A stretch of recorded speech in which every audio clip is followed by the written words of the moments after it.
주일 예배에 참석한 모든 성도님들을 주님의 이름으로 환영합니다. 시간이 되었으므로 2022년 8월 14일 주일 예배를 하나님 앞에 올려드리겠습니다. 다 같이 묵상기도 드리겠습니다.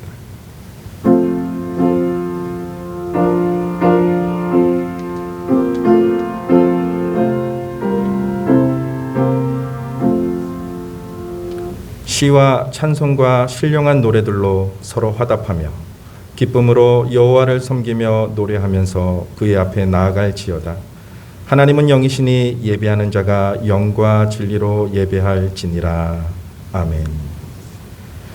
사도신경으로 우리의 신앙을 고백드리겠습니다. 나는 전능하신 아버지 하나님 천지의 창조주를 믿습니다. 나는 그의 유일하신 아들 우리 주 예수 그리스도를 믿습니다. 그는 성령으로 잉태되어 동정녀 마리아에게 나시고 본디오 빌라도에게 고난을 받아 십자가에 못 박혀 죽으시고 장사된 지 사흘 만에 죽은 자 가운데서 다시 살아나셨으며 하늘에 오르시어 전능하신 아버지 하나님 우편에 앉아 계시다가 거기로부터 살아있는 자와 죽은 자를 심판하러 오십니다. 나는 성령을 믿으며 거룩한 공교회와 성도의 교제와 죄를 용서받는 것과 몸의 부활과 영생을 믿습니다. 아멘. 찬송가 28장 드리겠습니다.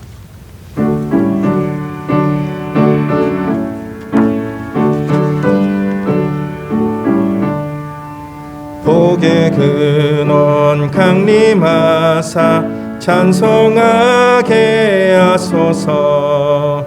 한량없이 자비하심 증량할 길 없도다.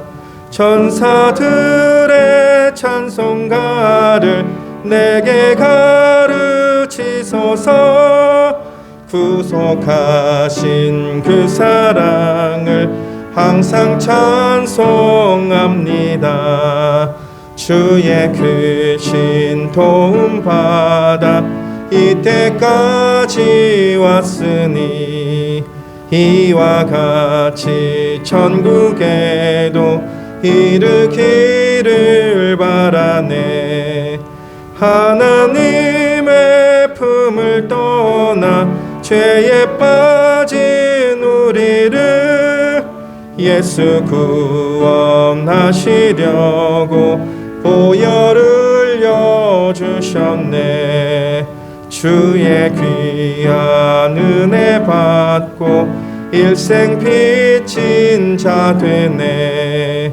주의 은혜 사슬 베사 나를 주께 매소서. 우리 마음은 연약하여 범죄하기 쉬우니 하나님이 받으시고 전국인을 치소서. 아멘. 이 시간 정혁이 집사님께서 기도 인도해 주시겠습니다.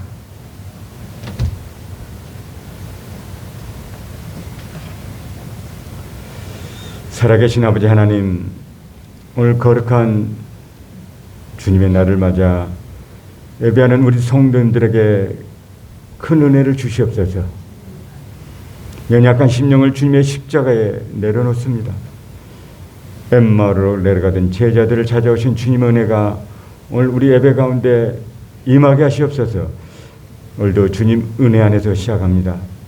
주님을 예배하며 주님께 기도하고 주님의 인도하심을 믿으며 성령의 이끄심에 순종하기로 합니다. 주여, 우리에게 충만한 은혜를 주시옵소서. 사랑의 하나님 아버지, 그러나 우리들은 세상에 살면서 하나님의 자녀로 살아가고 있지만 여전히 우리의 제약된 모습을 봅니다. 주님의 말씀대로 살기보다는 우리의 생각과 욕심으로 살 때가 많았음을 고백합니다. 이웃들을 섬기며 돌보기보다는 우리들의 유익과 만족을 위해 살았음을 고백합니다. 이 시간 우리의 허물과 죄악을 용서해 주시고 주님의 보혈로 완전히 깨끗이 씻어 주시옵소서. 사랑의 하나님 아버지, 오늘 이 시간 고난 가운데 있는 성도들 있으면 주님께서 인도하여 주옵소서. 경제적 문제, 자녀 문제, 건강 문제, 가정 문제, 우리들의 삶 속의 여러 가지 문제들을 주님 앞에 온전히 내려놓고 오늘 하나도 말씀으로 기도로 주님과 동행함으로 승리하게 하옵소서. 사랑의 하나님 아버지, 우리 서울 동산교회를 붙들어 주시기를 간절합니다. 우리 교회가 깨어 기도하게 하시고 경건의 능력을 회복하고 복음을 증거하는 기이한 공동체가 되길 간구합니다. 특별히 예배 가운데 충만한 은혜를 부어 주시옵소서. 갈급한 심령에 해갈의 은혜를 주시옵고 의례적이고 습관적인 신앙의 열정을 회복시켜 주시길 간절합니다. 주님의 은혜가 우리 예배 가운데 임하게 하시옵고 우리 마음이 다시 한번 뜨거워지는 역사가 임하게 하시옵소서. 또한 주일학교 여름 성경학교 수련회를 주님의 은혜 가운데 마치게 하심을 감사드립니다. 우리 주일학교가 너무나 부족하고 연약합니다. 아버지 하나님 붙들어 주셔야겠습니다. 한 단계 더욱더 부흥 발전케 하옵소서. 수고하신 우리 교육자님 선생님들 한량없는 은혜와 축복을 주시기를 간절원합니다. 사랑의 하나님, 오늘도 몸과 마음이 병들어 아픈 상처 부여안고 눈물로 부러지는 주님의 성도들을 보살펴 주시기를 간절합니다. 치유의 은혜를 베풀어 주시고 회복의 은혜를 청케 하옵소서. 주님의 손으로 친히 안수하여 주셔서 모든 질병이 왕케되는 놀라운 역사가 이 시간 임하게 하시옵소서. 이 나라 임종을 붙들어 주시기를 간절합니다. 대통령을 비롯한 이정자들 붙들어 주옵소서.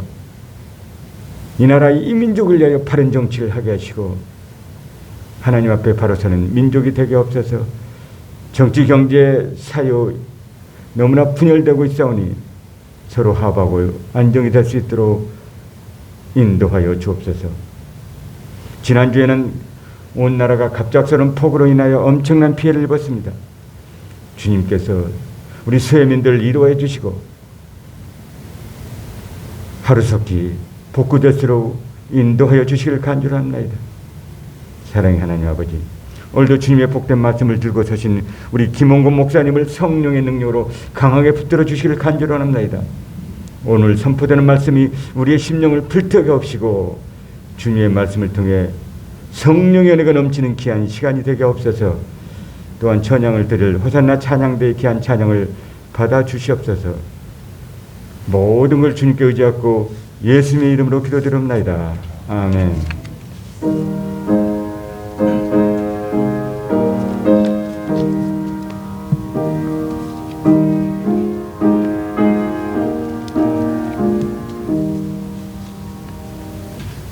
이 시간 저희에게 주신 하나님의 말씀은 룻기서 1장 1절에서 5절 말씀입니다.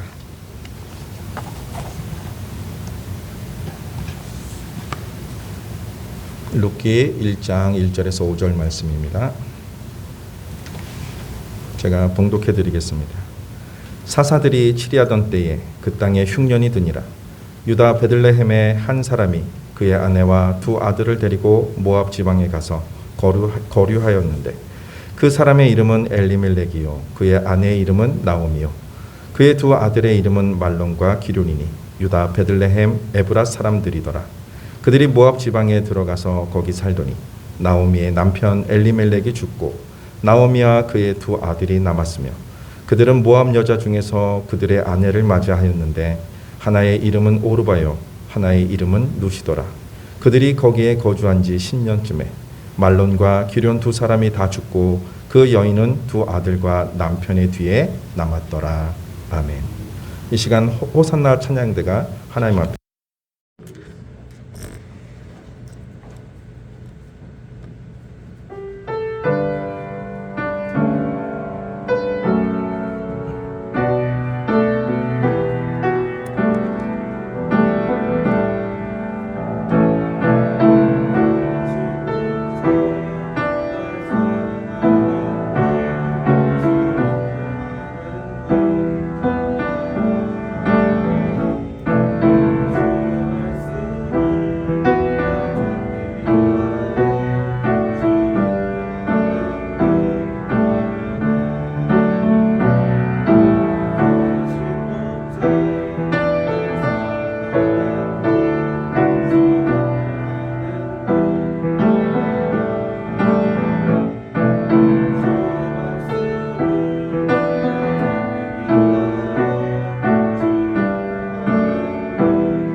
이 시대를 사는 우리는 과학의 발달과 의학의 발달로 많은 삶의 변화를 맞이하였습니다. 창조성과 기술의 발달로 우리는 편리함을 누리면서 때로는 놀라기도 하며 기뻐하고 즐거워하였습니다. 이 세상을 사는 누구나 바라는 것은 건강하게 오래 사는 것입니다. 건강하게 장수하는 것이 우리가 원하는 삶입니다. 근데 오늘을 사는 우리는 이제 80세는 우습게 사는 것 같습니다. 그리고 이제 100세를 향하는 시대가 되었습니다. 또 의학이 발달하여서 인공뼈와 인공관절로 바꾸는 시대에 살게 되었습니다. 또 줄기세포 연구로 인해서 인체의 질병을 하나하나 정복해가는 세상이 되었습니다. 그래서 오늘 문제가 되는 것은 이제 고령사회가 대두되게 되었습니다. 이제 오래 살기 때문에 고령사회가 대두되면서 은퇴 후의 삶을 걱정하며 준비하는 시대를 맞이하게 되었습니다. 그러면서 우리는 하나하나 움켜쥐는 삶으로 변화되고 있습니다. 장수하면서 편안한 삶을 살기 위해서는 가장 필요로 하는 것이 머니이기 때문에, 물질이기 때문에 이제는 나누는 삶보다는 각자가 움켜쥐는 삶으로 변화되었습니다. 이 현상은 교회나 또 세상이나 다를 바 없이 나타난 현상입니다. 모두가 물질에 치중하는 양상을 보였습니다. 불과 몇 달 전만 해도 투자의 열기가 뜨겁게 달아올라서 하루하루 일희일비하던 우리 사회의 모습이 떠오릅니다. 연일 뉴스에서는 아파트 가격이 오른다고 계속해서 소식이 나오고, 또 코인과 주식의 열풍으로 매스컴에 오르던 일이 불과 얼마 전의 일입니다. 그리고 시간이 지난 지금은 급변하여서 한치 앞을 알 수 없는 시대에 접어들었습니다. 우리뿐 아니라 전 세계가 몸살을 앓고 있습니다. 코로나19로 2년이 지났음에도 여전히 코로나의 위세는 위풍당당합니다. 물론 위중증 환자는 줄었지만 여러 변이를 거치면서 세계에 위협을 주고 있습니다. 엎침대 덮친 격으로 170일이 넘어선 우크라이나와 러시아의 전쟁으로 전 세계는 또다시 어둠의 터널을 지나는 것 같습니다. 각국의 에너지 문제로 또 식량 문제로까지 번지는 상황에 놓이면서 전 세계는 대공황에 빠질까 걱정하는 모습을 보이고 있습니다.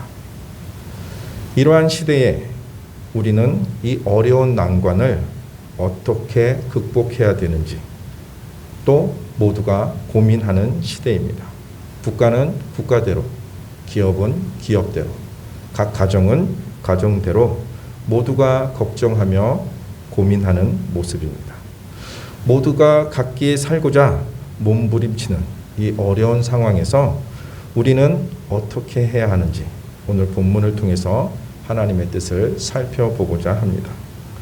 룻기서는 고대 이스라엘의 사사시대의 모압 여인으로서 유다 지방 베들레헴의 이스라엘 가정의 시집온 룻을 주인공으로 하는 짤막한 가족사입니다. 룻기서는 총 4장으로 구성되어 있고 또 구절은 85절로 비교적 짧은 분량입니다. 룻기서의 저자가 누구인지는 정확하게 알 수는 없습니다. 룻기서는 사사들이 치리하던 시대에 유다 지파에 속한 엘리멜렉의 가족이 기근으로 인해서 베들레헴에서 모압 지방으로 이주하는 이야기로 시작합니다. 오늘 본문 1장 1절에 보면 사사들이 치리하던 때에 그 땅에 흉년이 드니라라고 기록되어 있습니다. 베들레헴의 뜻은 빵집, 떡집이라는 뜻을 가지고 있습니다. 그 단어 자체가 의미하듯이 상당히 비옥하고 물이 풍성한 옥토였던 곳이 바로 베들레헴이었습니다. 이러한 베들레헴마저 흉년이 들었다면 상당히 흉년이 극심했을 것으로 우리는 추측할 수 있습니다. 흉년이 든 이유를 두 가지 견해로 봅니다. 하나는 자연재해로 보는 견해가 있습니다. 또 다른 하나는 하나님의 징계로 보는 견해로 나뉘어지게 됩니다. 그런데 보통 대부분 하나님의 징계로 보는 것이 지배적입니다. 이스라엘 민족에는 약속의 땅 가나안에서 순종할 때, 누구한테? 하나님께 순종할 때 풍성한 축복이 약속되어 있었습니다. 레위기 26장 3절에서 13절에, 또 신명기 28장 1절에서 14절에 하나님의 말씀대로 살 때 이스라엘 백성들에게 약속된 풍성한 축복의 약속이 기록되어 있습니다. 신명기 28장의 내용을 잠깐 보면요. 내 몸의 자녀와 내 토지의 소산과 내 짐승의 새끼와 소와 양의 새끼가 복을 받을 것이며 내 광주리와 떡반죽 그릇이 복을 받을 것이며 내가 들어와도 복을 받고 나가도 복을 받을 것이니라. 여호와께서 너를 대적하기 위해 일어난 적군들을 내 앞에서 패하게 하시리라. 그들이 한 길로 너를 치러 들어왔으나 내 앞에서 7길로 도망하리라. 이렇게 우리가 좋아하는 축복의 말씀이 들어 있습니다. 이스라엘 백성이 하나님 말씀에 순종할 때 하나님께서는 풍성한 축복을 약속해 주셨습니다. 반면에 하나님의 말씀을 불순종할 때에는 온갖 재앙과 기근이 임할 것이라는 경고를 주셨습니다. 레위기 26장 14절에서 46절, 또 신명기 28장 15절에서 24절의 말씀에 나와 있습니다. 따라서 그 당시에 흉년이 든 이유는 틈만 나면 하나님을 떠나서 범죄하였던 이스라엘 백성들을 향한 하나님의 징계이자 회개하고 돌아오라는 일종의 경고였던 것입니다. 하나님의 징계이자 돌아오라는 경고인 흉년을 피해서 엘리멜렉 가족은 모압으로 이주하게 됩니다. 루벤 지파와 경계에 맞닿고 있던 그 모압 지방으로 옮겨가기로 마음을 먹고 또 행실로 옮기는 것을 볼 수 있습니다. 왜 이러한 결정을 내렸을까요?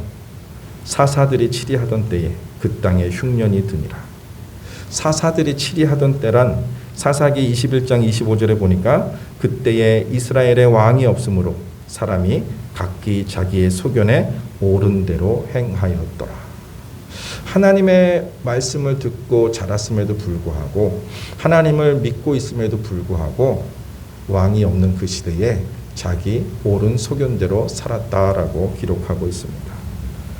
엘리멜렉이 흉년 앞에 모압으로 이주한 행동의 문제점은 바로 그는 중요한 결정을 앞두고 왕이신 하나님께 묻지 않았다는 것이 문제였습니다. 그리고 너무 성급하게 결정하고 행동했습니다. 가나안 땅의 베들레헴은 하나님께서 약속하신 언약의 땅입니다. 그 땅에 들어가기 위해서 무려 40년간 광야에서 선조들이 온갖 고생을 했습니다. 또한 그 땅을 정복하기 위해서 많은 사람들이 피를 흘린 땅입니다. 하나님께서 주신 기업을 버리고 이주한다는 것은 명백한 불신앙적인 행위였습니다. 그럼에도 불구하고 그는 모압으로 이주합니다. 그렇다면 엘리멜렉은 왜 기도하지 않고 성급하게 모압으로 갔을까요? 그가 신앙인이 아니었기 때문에 하나님 앞에 기도하지 않았을까요? 엘리멜렉의 이름의 뜻은 나의 하나님이 왕이시다라는 뜻을 가지고 있습니다. 또 나오미의 이름은 희락, 즐거움, 행복의 뜻을 가지고 있습니다. 아들 말로는 병약한, 질병의 뜻이 있고요. 기료는 황폐, 쇠약한 뜻을 가지고 있습니다. 우리가 믿음이 좋을 때, 다시 말하면 신앙이 좋다고 말할 때를 보면 자신의 일이 잘 될 때, 또 우리의 일이 잘 되어서 우리 삶에 평안할 때 우리는 믿음이 좋다라고 이야기하는 것을 볼 수 있습니다. 믿음이 좋은 상황에서 우리에게 문제가 생길 때, 우리 삶에 문제가 생기면 우리의 믿음은 어디로 간지 모르게 온데간데 없게 되는 경우가 종종 보게 됩니다. 엘리멜렉은 믿음을 가지고 가정을 이루었을 것입니다. 그리고 아내 나오미를 만나서 희락과 즐거움, 행복을 느끼면서 살았을 것입니다. 그러다 이제 자녀를 낳으면서 어려움이 온 듯합니다. 자녀들을 출산하면서 연약한 자녀들이 태어난 것 같습니다. 병약하고 쇠약한 자식을 보면서 자신의 신앙이 흔들린 것은 아닌가 생각해 보았습니다. 어쩌면 엘리멜렉은 모압으로 이주하는 것을 모압 드림을 꿈꾸었는지도 모릅니다. 우리도 한때 아메리칸 드림을 꿈꾸면서 살았던 때가 있었습니다. 그 아메리칸 드림이 한창일 때가 있지 않습니까? 우리가 젊었을 때, 어렸을 때. 미국에 가면, 그 큰 세상에 가면 성공할 것 같고 또 우리가 꿈꾸는 꿈을 이룰 것 같은 희망에 부풀었던 때가 있었습니다. 엘리멜렉도 마찬가지로 모압 드림을 꿈꾸었는지도 모릅니다. 흉년을 벗어나 양식이 많은 곳으로 가서 처자식을 배부르게 하고 싶은 마음도 있었을 것입니다. 또 병약하고 쇠약한 아들들을 모압이라는 선진국에 데리고 가서 의술의 도움을 받아 그들을 건강하게 만들 수 있다는 생각을 했는지도 모르겠습니다. 엘리멜렉은 모압 드림에 눈이 멀어서 나의 왕이신 하나님께 묻지 않고 자신이 왕이 되어서 하나님께서 주신 기업을 다 정리하고 모압으로 이주하게 됩니다. 신앙인으로서 우선순위가 뒤바뀐 것을 볼 수 있습니다. 신앙인은 즐겁든지 어렵든지 어떤 상황에서도 하나님의 뜻을 구하고 하나님께 기도하고 그 하나님이 원하시는 삶으로 가야 되는데 자신의 이름처럼 살지 않고 자신의 삶을 자신이 결정하면서 모압으로 이주하게 됩니다. 그런데 하나님을 믿는 하나님의 자녀들에게는 모압 드림이 존재하지 않습니다. 다시 말하면 그것은 허상이고 신기루일 뿐입니다. 1장 2절에 보니까 어떻게 되었습니까? 그들이 모압 지방에 들어가서 거기 살더니 드디어 그들이 꿈꾸던 모압에 도착해서 거기에 정착하고 살게 되었습니다. 왜 허상이고 신기루라고 했을까요? 3절에 보니까 나오미의 남편 엘리멜렉이 죽고라고 표현되어 있습니다. 엘리멜렉이 병으로 죽었는지 사고로 죽었는지는 모릅니다. 어떠한 죽음을 맞이한지는 모르겠지만 하루아침에 남편을 잃게 됩니다. 그리고 모압으로 이주하고 10년 안에 그들은 참혹한 현실을 마주하게 됩니다. 엘리멜렉이 죽고 나오미와 두 아들이 모압에 그대로 남아 있습니다. 그리고 그들은 이방 여인들을 아내로 맞이합니다. 어쩌면 그들은 남아서 아버지가 못 이룬 모압 드림을 이루려고 애썼는지도 모르겠습니다. 그런데 모압으로 이주한 지 10년쯤에 말론과 기럧 두 사람 모두 다 죽게 됩니다. 역시 이들이 무슨 연고로 죽었는지는 알지를 못합니다. 그러나 단명을 한 것은 확실한 일입니다. 나오미와 이방 여인 며느리 둘만 남게 됩니다. 모압 드림을 꿈꾸며 10년 만에 모든 것이 무너진 것을 볼 수 있습니다. 남편과 아들 둘을 다 잃고 더 이상 희망이 없는 절망의 삶으로 바뀌게 됩니다. 누구 하나 함께 슬퍼해 줄 사람이 없는 머나먼 이국 땅에서 나오미는 두 며느리와 함께 남았습니다. 그 절망감이 얼마나 클까요? 남편을 잃고 어머니 혼자서 두 아들을 보살피면서 장가까지 보냈다. 아마 고난의 삶을 살았을 것입니다. 최선의 삶을 살고 있지만 힘들고 어려운 삶이었을 것입니다. 근데 왜 견뎌냈을까요? 두 아들을 보면서. 그 두 아들이 희망이었기 때문에 그 나오미는 그 고난을 견뎌냈을 것입니다.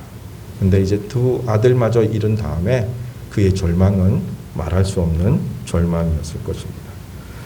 누구도 자신의 삶을 계획하고 움직일 때 잘못되는 것을 원하는 사람은 아무도 없습니다. 우리가 무엇인가를 계획하고 나갈 때 다 성공하기를 원하고 잘 되기를 바라지 실패하는 것을 생각하는 것은 극히 드뭅니다. 모두가 다 자수성가하길 원하고 성공한 모습으로 금의 환영하기를 원합니다. 그런데 모압으로 온 지 10년 만에 나오미는 모든 것을 잃게 되었습니다. 그들이 원했던 모압 드림도 이루지 못하고 3부자가 모두 죽음을 당했습니다. 얼마나 고통스러운지 1장 20절에 보니까 나를 나오미라 부르지 말고 나를 마라라 부르라 라고 나오미가 이야기합니다. 이는 전능자가 나를 심히 괴롭게 하셨음이니라 라고 고백하고 있습니다. 마라의 뜻은 괴로움의 뜻입니다. 그들의 모압 드림은 실패였습니다. 3부자를 잃는 혹독한 대가를 치러야 됐습니다. 하나님께서 허락해 주신 기업을 포기하고 떠난 결과는 우리가 꿈꿔왔던 모습과는 전혀 반대의 모습을 보여주고 있습니다. 한번 하나님을 저버리고 우리 마음대로 갔다가 남편을 잃었습니다. 그때라도 아이고 이거 잘못했구나, 지금이라도 돌이켜야겠다 했으면 되는데, 사람은 한번 잘못을 선택하면 끝까지 가는 경향이 있는 것 같습니다. 에이, 갈 때까지 가보자. 그리고 갔더니 나오미의 여정의 끝마침의 사건은 두 아들까지 잃었을 때, 그때까지가 자신이 버티고 버텼던 순간이었습니다. 희망을 다 잃어버렸습니다. 그리고 절망 속에서 이러한 찬송을 부르지 않았을까 생각해 봤습니다.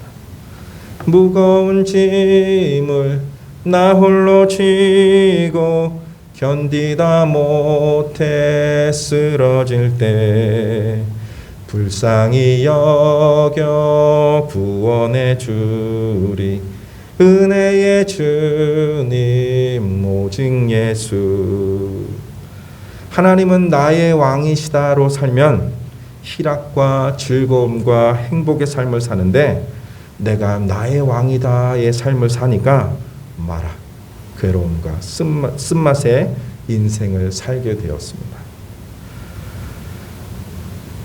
오늘날 코로나19로 인해서 비대면 예배를 접한 성도들에게 설문조사를 했다고 합니다. 코로나19 이후 대면 예배가 진행된다면 대면 예배로 오겠느냐, 아니면 비대면 예배로 계속해서 드리겠느냐 설문조사를 했는데요. 설문조사를 한 결과 70%의 성도들은 대면 예배로 참석하겠다라고 응답을 했고요. 30%가 우리는 대면 예배로 돌아가더라도 비대면으로 계속해서 드리겠다라고 응답을 했습니다. 물론 비대면 예배로 드리고 또 하나님께 정성껏 온라인으로 헌금하는 것이 천국에 가는 것은 문제가 되지 않습니다. 그러나 전심으로 하나님께 예배를 드린다면 무슨 문제가 될까요? 그렇죠? 하나님 앞에 영상으로 드리든 온라인으로 드리든 하나님 앞에 전심으로 드린다면 아무 문제가 되지 않습니다. 그런데 우리가 비대면으로 드리면서 우리의 모습을 한번 살펴보았으면 좋겠어요. 처음에는 시간에 맞추어서 정결한 모습으로 예배를 준비합니다. 일찍 일어나서 세수도 하고 또 주일날 가는 것처럼 옷차림도 갖춥니다.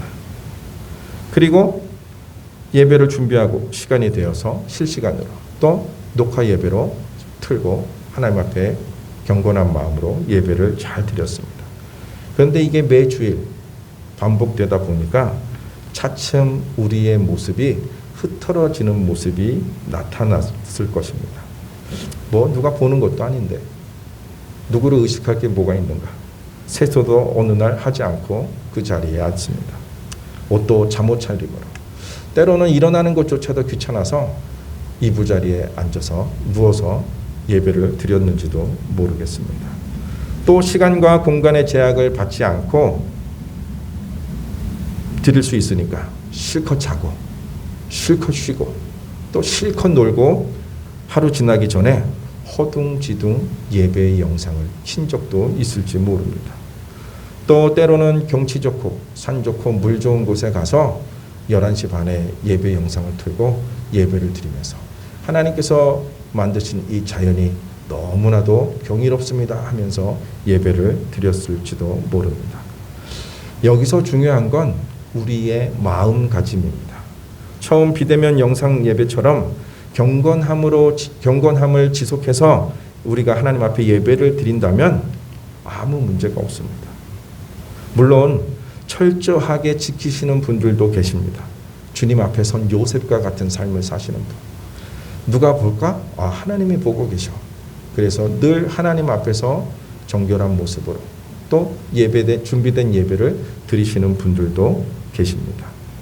그러나 많은 사람들의 마음과 자세는 흐트러졌다는 것이 사실이고 또 현실입니다. 우리가 인생을 살면서 무엇인가 잘못되는 것, 한 번 무너지는 것은 쉽지 않아요. 근데 한 번 무너지면 지속적으로 무너져 내리는 것은 쉬운 것을 우리는 경험할 수 있습니다. 전투에서 성벽 한쪽을 무너뜨리려면 수많은 희생이 필요합니다. 또 많은 시간의 소모전이 필요합니다. 근데 어느 한쪽이 무너지면 그 성이 함락되는 것은 시간 문제인 것입니다. 예수님께서도 누가복음 10장 1절에 보니까 주께서 따로 70인을 세우사 친히 가시려는 각 동네와 각 지역으로 둘씩 보내시며 전도하러 제자들을 보내는데 혼자 보내지 않았습니다. 지역에 둘씩 짝을 지어서 예수님께서 보내셨습니다. 또 예수님이 부활하신 이후 승천하시고 나서 제자들은 함께 모여 있었습니다. 사도행전 1장 14절에 보니까 더불어 마음을 같이하여 오로지 기도에 힘쓰더라. 15절에 보니까 모인 무리의 수가 120명이나 되더라. 이렇게 이들은 항상 모여서 함께 있었습니다. 그리고 함께 전심으로 기도하고 또 주님을 기억했을 것입니다. 사도행전 2장 1절에 보니까 오순절 날이 이르매 그들이 다 같이 한 곳에 모였더니 한 곳에 모여 있던 곳에 성령 강림이 임하였습니다. 설령 지금 우리의 베들레헴이 엘리멜렉 때의 흉년과 같이 사막과 같을지 모릅니다. 그러나 이곳을 떠나지 않아야 됩니다. 힘들고 어렵지만 이 은혜의 자리를 우리는 지켜야 됩니다. 혼자 지켜서 되는 것이 아니에요. 담임 목사님이 혼자서 지킬 수 없고요. 당회원들 함께 지키지만 우리 모든 성도님들이 함께 지켜야 되는 것입니다. 누구 하나가 지키는 것이 아니라 우리 모두가 한마음 한뜻으로 이 은혜의 자리를 지켜야 되는 것입니다. 사사시대처럼 우리가 사는 이 시대도 사사기 21장 25절의 말씀처럼 그때에 이스라엘의 왕이 없으므로 사람이 각기 자기의 소견에 옳은 대로 행하였더라. 오늘날의 삶이 이런 삶 아닐까요? 자기 마음대로 자기가 옳다고 하는 대로 삽니다. 어느 순간부터 진리가 중요하지 않아요. 진리를 따르기보다는 내 생각에 이게 옳은 것 같아요. 내 생각에 이게 좋은 것 같아요. 그러면서 자신의 의견을 냅니다. 물론 자신의 의견을 내는 것이 문제가 되겠습니까? 그런데 우리 성도들은 하나님을 믿는 그리스도인들은 자신의 의견을 내기 전에 이 의견이 과연 하나님 말씀에 부합한지를 확인해야 됩니다. 우리의 의견을 낼 때 아무리 좋은 의견이라도 하나님의 뜻에 합한 것인지를 우리는 확인해야 됩니다. 그런데 오늘날 교회에서마저도 이 모습이 사라졌어요. 자신의 의견을 냅니다. 그런데 하나님의 뜻과 하나님의 말씀과는 거리가 먼 이야기를 할 때도 있다는 것입니다. 우리가 원하는 대로 살아가는 시대이지만 우리는 이 시대의 풍조를 거슬러 올라가야 됩니다. 그래서 우리의 구원자이시며 왕이신 예수님의 뒤를 따르는 참된 그리스도인으로서 함께 이 은혜의 자리, 우리 서울 동산교회를 지켜야 됩니다. 힘들고 어려울 때 이 은혜의 자리 서울 동산교회에서 함께 견뎌내야 됩니다. 그리고 함께 하나님의 은혜를 구하고 또 함께 기다리면서 함께 응답받는 신앙 공동체가 되시기를 주님의 이름으로 간절히 기도합니다. 힘들고 어려운 시대는 안 왔으면 좋겠는데 어느 순간에 불현듯 다가오는 것 같아요. 교회 공동체일 수도 있고요. 우리 가정일 수도 있고요. 개인의 문제로 올 수도 있습니다. 그 힘들고 어려울 때 그때 주님의 은혜의 자리를 떠나는 것이 아니라 주님의 은혜의 자리로 더 깊이 들어오는 우리 모두가 되기를 바랍니다. 룻기 1장 6절에 보니까 그 여인이 모압 지방에서 여호와께서 자기 백성을 돌보시사 그들에게 양식을 주셨다 함을 듣고 이에 두 며느리와 함께 일어나 모압 지방에서 돌아오려 하여라고 기록되어 있습니다. 소망이 끊어진 나오미와 두 며느리에게 복음이 들려옵니다. 그 흉년이 임했던 그 베들레헴에 하나님께서 돌보시사 그들에게 양식을 주셨다. 하나님께서 회복해 주셨다. 하나님께서 은혜 주셨다 함을 듣게 됩니다. 그리고 그는 돌아오기로 결단합니다. 이 나오미처럼 우리도 여호와께서 자기 백성을 돌보시고 그들의 필요를 채우시고 공급해 주시는 주님의 은혜의 자리로 함께 모여 예배하고 기도하며 또 교제하는 우리 서울 동산교회 신앙 공동체가 되기를 주님의 이름으로 축복합니다. 은혜의 자리로 나오십시오. 은혜의 자리를 채우십시오. 그래서 함께 은혜를 받아서 그 은혜를 누리시는 저와 여러분 되시는 우리 서울 동산교회 모든 성도가 되시기를 주님의 이름으로 간절히 소원합니다. 찬송 302장 드리면서 또 하나님 앞에 봉헌 드리겠습니다.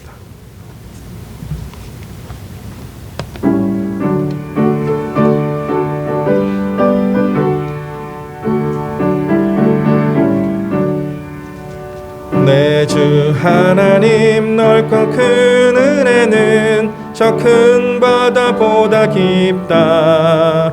너 곧 닷줄을 끌러 깊은 데로 저 한가운데 가보라. 언덕을 떠나서 장파에 배 띄워 내 주 예수 은혜의 바다로 내 맘껏 쳐가라.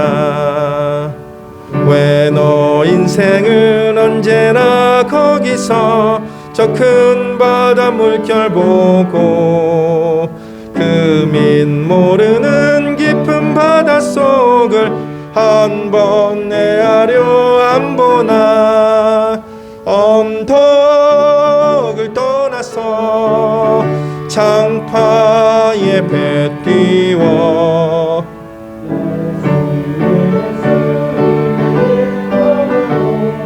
내 맘껏 쳐가라. 많은 사람이 얕은 물가에서 저 큰 바다 가려다가 찰싹거리는 작은 파도 보고 마음 약하여 못 가네. 언덕을 떠나서 장파에 배 띄워 내 주 예수 은혜의 바다로 내 맘껏 쳐가라. 자 곧 가거라. 이제 곧 가거라. 저 큰 은혜 바다 향해 자 곧 내노를 저 깊은 데로 가라. 망망한 바다로 언덕을 떠나서 장파에 배 띄워 내 주 예수 은혜의 바다로 내 맘껏 쳐가라. 지난 학기를 잘 마무리할 수 있게 해주시고 새로운 섬김의 자리에서 하나님의 일을 할 수 있게 하심에 감사합니다 하며 감사헌금 드렸습니다. 기도드리겠습니다. 하나님, 이 시간 저희들 하나님의 은혜를 구하며 이 자리에 모였습니다. 하나님, 저희에게 주님의 은혜를 부어 주시옵소서. 하나님을 사랑해서 우리의 시간과 몸과 마음을 드리고 또 하나님 앞에 귀한 예물 드립니다. 10의 1조를 믿음으로 구별해서 하나님 앞에 드립니다. 또 하나님, 감사의 예물을 드립니다. 또 하나님 전도 선교 헌금과 건축 헌금 또 주정 헌금을 주님께 드립니다. 하나님 물질이 있는 곳에 마음이 있다고 하나님을 사랑하기에 주님 앞에 정성껏 드렸사오니 우리의 몸과 재물을 함께 흠양하여 주시옵소서. 하나님 우리 은혜의 자리 서울 동산교회를 함께 지키며 섬기는 우리 모든 성도님들 될 수 있도록 도와주시옵소서. 은혜의 자리에 모이기를 힘쓰며 또 은혜의 자리에 모여서 함께 기도하며 또 함께 교제하며 나아갈 때 하나님의 은혜와 사랑이 풍성하게 하여 주시옵시고 우리들의 삶의 문제도 하나님 채워주시고 해결해 주시옵소서. 우리는 연약합니다. 하나님 우리에게 믿음 주시옵시고 더 하나님 말씀 붙들고 나아가는 믿음의 성도들 될 수 있도록 도와주시옵소서. 하나님 우리 성도님들 한 분 한 분 기억하여 주시옵시고 아버지의 환우들을 기억하여 주시옵시고 고쳐주시고 회복되게 하여 주시옵소서. 또한 우리 모든 성도님들 질병 가운데 하나님께서 지켜주시고 보호해 주시옵소서. 오직 하나님만을 바라고 하나님만을 섬기는 참된 그리스도인으로서는 우리 성도 모두가 될 수 있도록 복내려 주시옵소서.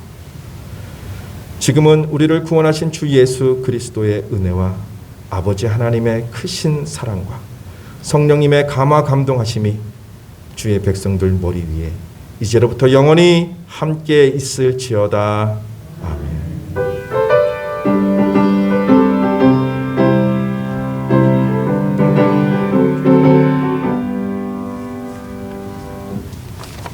교회 앞에 광고하겠습니다. 전교인 성경 암송대회가 다음 주일 3부 예배 후에 있습니다. 이제 일주일 남았으니까요. 아직 참가 신청서를 내시지 않으신 분들은 참가 신청서를 내주시고요. 한 주간 마무리 잘 해주시고 유종의 미를 거두시기 바랍니다. 예배를 마치겠습니다. 옆 사람과 인사하겠습니다. 할렐루야.